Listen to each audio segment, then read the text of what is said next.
susitikinėjimo strategijos – žvejyba ir medžioklė.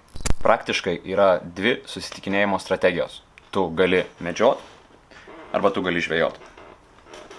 Bendrai kalbant, kuo didesnė yra tavo seksualinės rinkos vertė, tuo labiau tau pasiseks naudojant medžioklės strategiją. Ir kuo žemesnė yra tavo seksualinė rinkos vertė, tuo tau labiau seksis žvejojant. Tu gali pagauti daug sėkmingų laimikių žvejodamas. Ir nebūtinai medžioklė yra geriau už žvejybą, bet kalbant bendrai, medžiojant yra didesnis šansas sumedžiot geresnį grobį. Tai koksgi skirtumas tarp medžioklės ir žvejybos?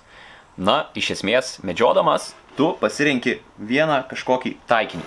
Ir pavyzdžiui, tiek liūtės, tiek vilkai, medžiodami, jie iš visos bandos pasirenka vieną vienintelį taikinį.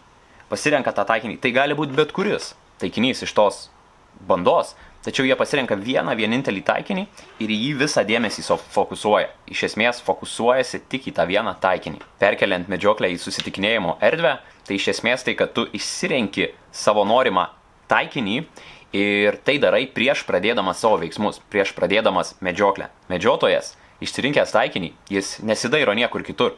Jisai fokusuoja visą savo dėmesį ir visą savo energiją į tą taikinį, sakydamas ir galvodamas, aš noriu tavęs. Aš padarysiu viską, kad gaučiau tave. Žvejyba, anaiptol, yra praktiškai skirtingas metodas. Tai yra, kada tu užmeti valą, jauką arba tu užmeti tinklą į vandenį ir tu nežinai, ką pagausi, tu tiesiog tikiesi geriausio.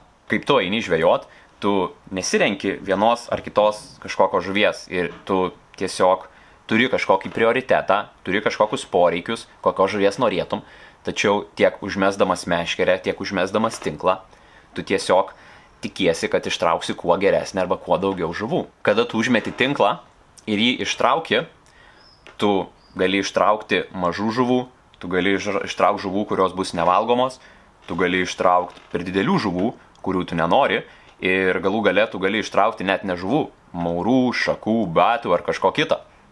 Supranti, apie ką aš kalbu?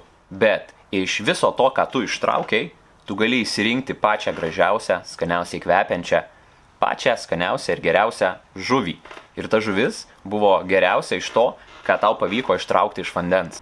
Tu renkiesi geriausią, ką pajėgia ištraukti medžioklėje. Tu išsirenki vieną taikinį ir tu tikiesi, kad tu patiksi tam taikiniui atgal. O žvejodamas, tu renkiesi jau iš to, kam tu patinki. Skamba logiškai? Tiek vyram, tiek moterim svarbu žinoti šias abi strategijas, kaip jos veikia ir kuri turi savo pliusų, kuri turi savo minusų ir panašiai.